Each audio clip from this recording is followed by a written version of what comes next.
Hey Mackie, it's Uncle Dave here, and I'm going to create a new poker lesson for you, a little bit more advanced than we'd been talking about before, but it's just going to carry on with sort of the systems we have in place already.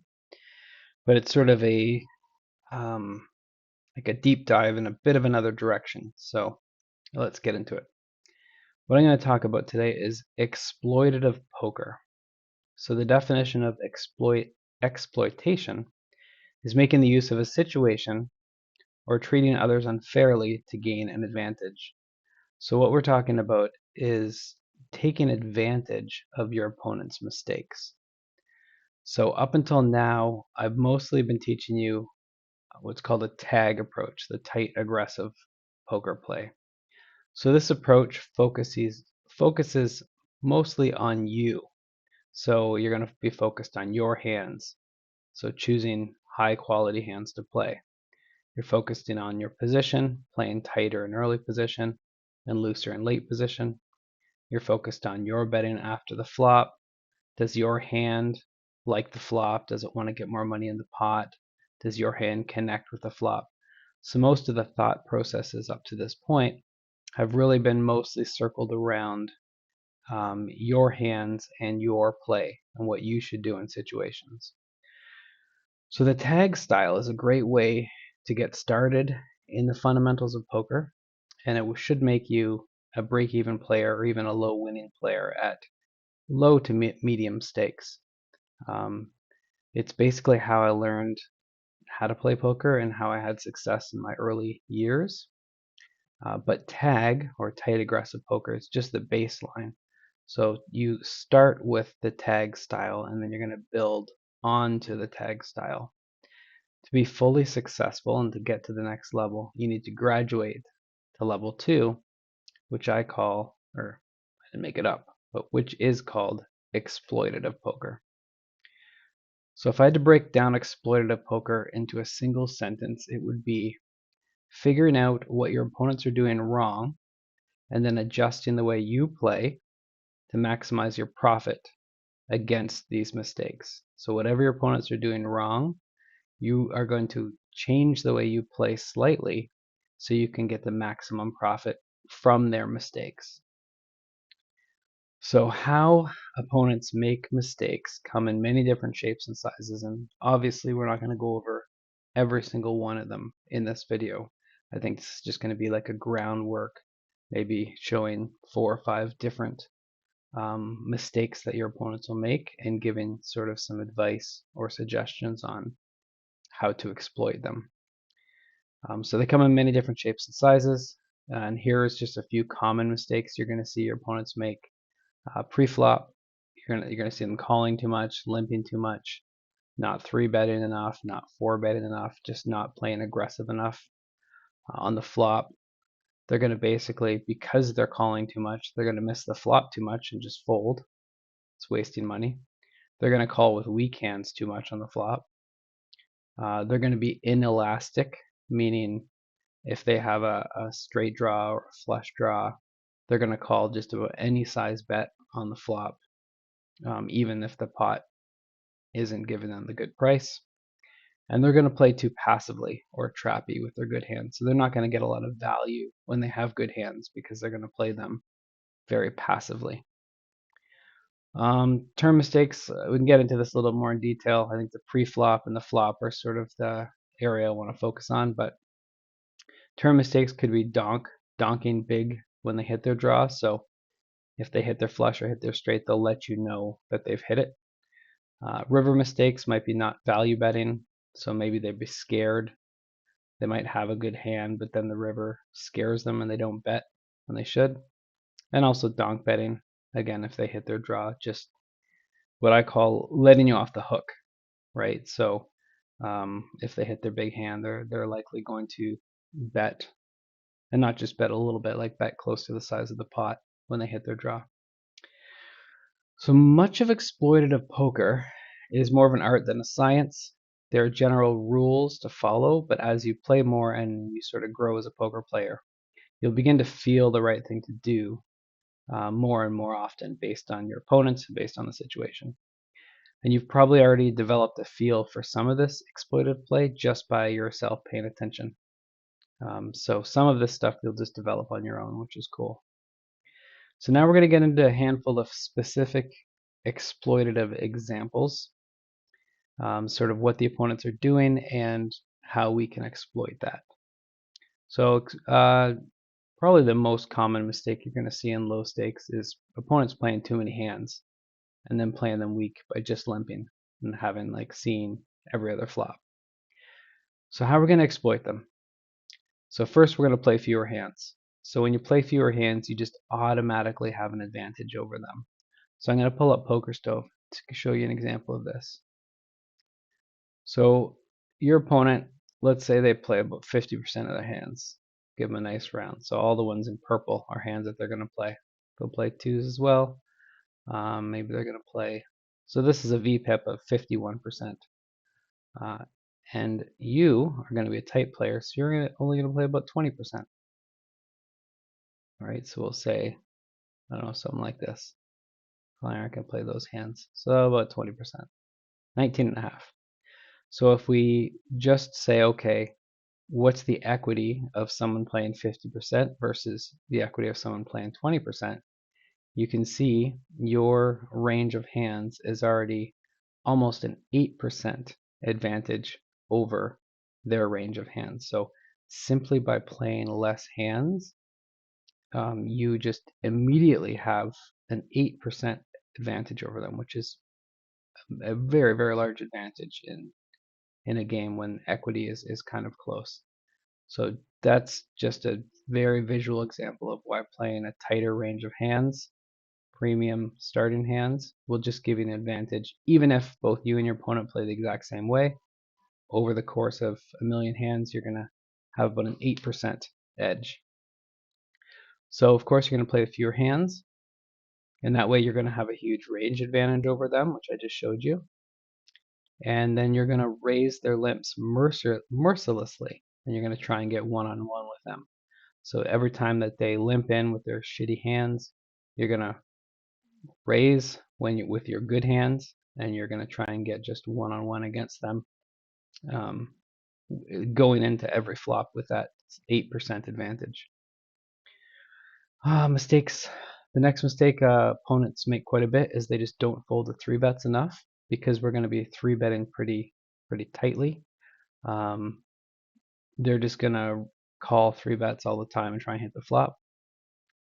So how do we exploit people that don't fold the 3-bets? We're just going to bet a little bit tighter. We're going to bet 3-bet our value hands.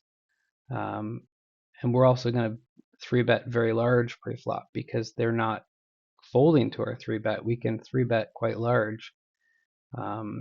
And then we can also continuation bet almost 100% of the time on the flop and force them to fold their shitty hands that they called with, like queen 10 and deuces and ace 3. So if they don't fold the 3-bets enough, which most weak players will not fold the 3-bets very often, we really want to have our value hands when we're 3-betting them. Our highest equity hands, ace jack plus, ace 10 plus, pocket pairs, nines, tens, and above, those sorts of things. Mistake that these opponents will make as well is they'll almost never 4-bet as a bluff. So when you do have an opponent who 4-bets you, we can exploit them by folding. We can fold very strong hands. We can fold ace queen, ace jack, king queen, tens, even jacks. And once in a while, if they're really tight, we could fold queens. But the idea is, if they're never bluffing when they 4-bet and they're playing passively, when they do 4-bet, they're going to have kings or aces or ace king almost every time. So we can exploit that by actually folding more. So sometimes the exploit doesn't come from betting more or raising more. It actually comes from folding more. Then a few examples of mistakes on the flop. So this is just a big one. I know we've talked about it before, but many opponents will play fit or fold poker. So they're going to see a lot of flops, and then if they miss the flop, they're going to fold. And just based on math, 2/3 of the time, your opponent is not going to flop a pair. So how do we exploit that? So we're going to auto c-bet 100% of the time when we're heads up. So you don't have to do a huge bet. You don't have to bet like full pot. You can do this with a third to half size of the pot, and it's going to print money. If they miss 2/3 of the time, then 2 to 3 times you're going to win the pot, and you're risking a third to half the size of the pot to do so. So let me give you some math examples. If the pot is $100 and you're going to bet half of the pot on the flop, if they fold 2/3 of the time, you're going to win $100 66% of the time, which is an average of $66 profit. If you give up every time they call, and they call 1/3 of the time, you're going to lose that $50 34% of the time, which is minus $17. So every time you continuation bet on the flop, assuming that they fold 2 out of 3 times, your net profit is $49 in this situation. Now you say, what if they only fold half the time? If they only fold half the time you win $50. Or sorry, half the time you win $100 and half the time you lose $50. Net profit of $25. So what if they only fold a third of the time? Well, at a third of the time, it becomes completely break even. So even if 2/3 of the time they don't fold, continuation betting is still profitable. And not only is that profitable, but you will almost never have zero equity if they call. Chances are you're going to have some sort of hand. You might have overcards, you might have a backdoor draw, you might have something. The numbers get even better if you bet a bit smaller. So you could imagine if you're only betting 40% of the pot, then you need even less folds to be profitable. And then obviously if you have equity, so if you have an overcard, a backdoor flush draw, then you're not going to lose every time they call on the flop. So that adds value to your bet. So again, just fit or fold poker, continuation betting is printing money. And then just a couple more quick ones. Many opponents don't adjust to bet sizes. So if your opponent has a flush draw or a straight draw, they don't care if you bet a third the pot or full pot. They're going to call and they're going to try and hit their draw. So how do you exploit this? You bet much larger when you have a value hand. So you want to charge the maximum when your opponents are drawing. So if you flop a big hand and it's a very draw heavy board, there's 2 hearts, there's 2 spades, there's 2 cards that are connected, you want to bet full pot or more to really charge your opponents, because they're just going to call if they have a draw and they don't care how much you're betting. Then the last thing that you're going to face is donk betting. So when someone just comes out and starts betting even though you had the lead, it can be tricky. It doesn't always mean the same thing. Sometimes it can be a draw, sometimes it can be a decent hand but a vulnerable hand. When a donk bet comes on the turn or river, it can sometimes be a straight or a flush if the straight or flush cards come in, but it's not always the case. So it's not as easy to exploit, but what you can do is fold more if your opponent makes a big size bet and the flush or the straight card comes out. So it's less likely that they're going to not have the flush or the straight if they donk bet. And it's more likely that they're worried you're going to check and they've hit their big hand and they're going to bet a big amount to try and get value when they hit their straight or their flush.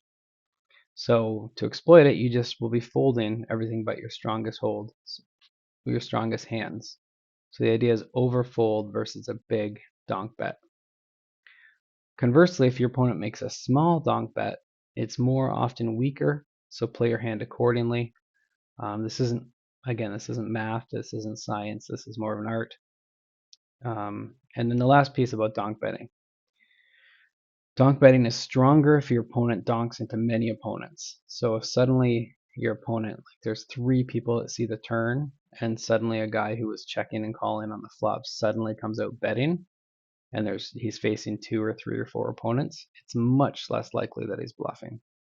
And it's a little bit more likely that if you're just heads up, that they're bluffing if someone donk bets. So again, keeping that into consideration when you see someone donk betting. is an important attribute. All right, so 15 minutes, that ends the exploitative poker tutorial, lesson 1. I think I'll just jump on some poker and try and find some hands to exploit people, and then we can go through them. Okay, so I found me a table. I'll just quickly look around and look for ways to exploit people. You can see there's only a couple of people that have the full buy-in, which is a good sign that they're on the weaker side. So clearly this player is seeing too many hands, as is this player. This player is very passive. It's too many hands. This player is probably reasonably solid opponent. Way too many hands, and being quite passive, and way too many hands. So overall, looks like a good table to exploit some people. Okay, so we have 2 3s in early position. When I'm in the pot, I'm going to be raising, so I decided to raise to 4. Got called by the button, who is very, very loose. We'll see if we can find an exploitative thing to do here. Okay, so this is the first step. Do we have the best hand? Probably. 995 is a good board for us, so we're going to bet quite large. Okay, now we turned a very tiny flush draw, so we're going to be exploitative again by betting very small, just trying to get to the river for cheap. And we're going to exploit him because when he raises here, he is never doing this with a hand that is worse than ours. We're going to fold.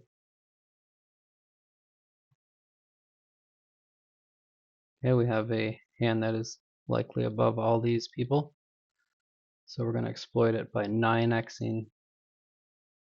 Just trying to get against one opponent if we can. Okay, we were successful. Now this player is very loose, so we're going to exploit by making a large bet, even though the flop is very uncoordinated.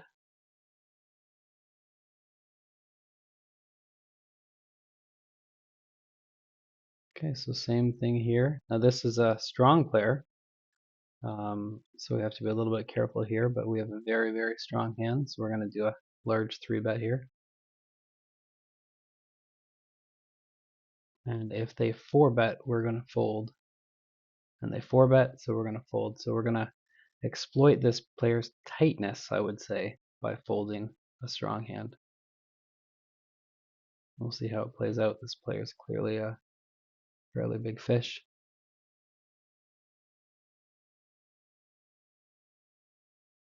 And let's see if we can reveal their hands. There you go. They had kings. So I'll just do this for lessons. I usually wouldn't use the button to see their hands, but again, when you get 4-bet at these stakes, it's never a bluff. So that ace queen, well, it's a strong hand. We exploited this player by folding a very strong hand against them. Okay, we've got a decent hand, early position. I'm gonna raise it up. I've got 4 callers, so with an ace jack 7, this is not a board we're gonna continuation bet into 4 opponents. We hope to see the turn for cheap and maybe hit a 10. Okay, so we turned a queen, which is better than a jack. This is pretty borderline between checking again and betting. Because the first 2 players checked, I'm okay making a small bet here. And then we're just going to give up on the river because likely someone has a weak ace here. Yeah, one player had a weak ace.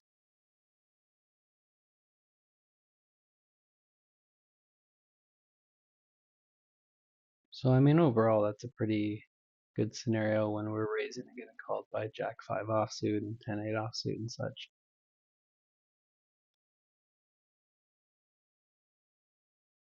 We have another good starting hand in a good position.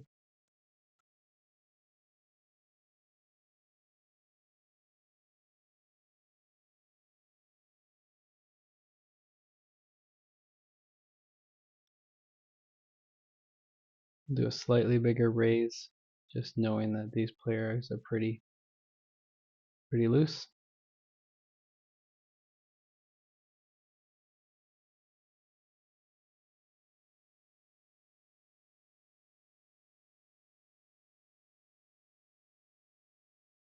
So we flop a top pair, and this would be the exploiting of betting larger when we hit the flop.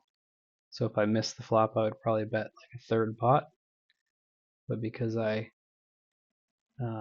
hit the flop, now this is interesting. We're going to bet this even though a jack makes a straight, but we're going to raise if they fold. So we can still get value with two pair here. And obviously there's a straight on board, which is kind of shitty. But we're going to call here. You can see that bet on the turn, the opponent had king 5, so it was, even though there was 4 cards to straight, we were able to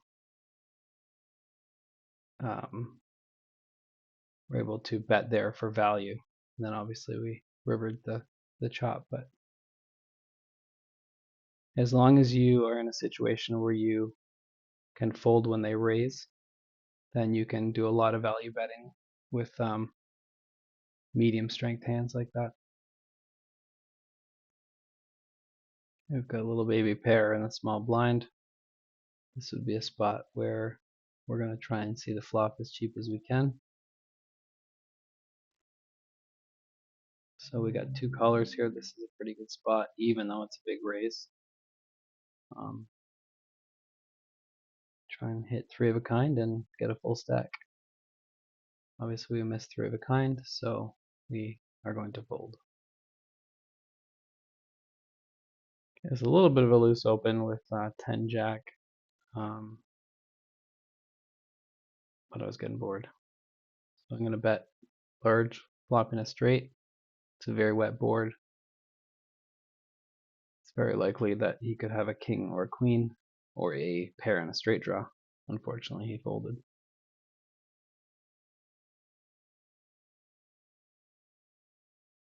Okay, here we've got a suited ace. I'm fine between raising or just calling here. I think even though we're out of position, our hands are ahead of these 2 guys. And it'd be nice to get against just one opponent. Or win. That's fine too.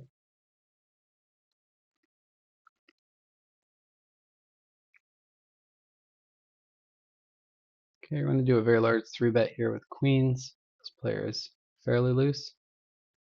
They didn't 4-bet us, so we know they don't have aces or kings. Now we're hoping they've got something like 10s or jacks. Do a pretty large bet here. Take it down.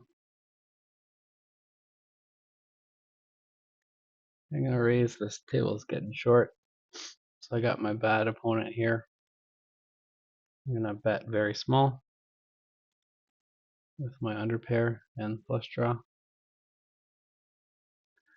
So I turned a very small flush, so I'm going to turn this into a bluff catcher and just check. And depending on how much he bets, I'm probably going to call the river. He checked. I don't think I can get any value from my tiny flush, but it's probably good. So I'll just check and take my value. Okay, that was fun. It's a pretty weak hand. I would have played it if this player hadn't raised, but as he did, I'm just going to fold. Alright, Mackie, I think I'm going to wrap it up there. We had a few opportunities to show some exploitative play. Betting larger when we have value hands, folding when we get raised, especially when we got 4-bet there. Not many super exciting situations, but I think overall we had some chat about exploitative play, and hopefully that will help you just get your mind around the idea of adjusting your play based on your weak opponents. See you later.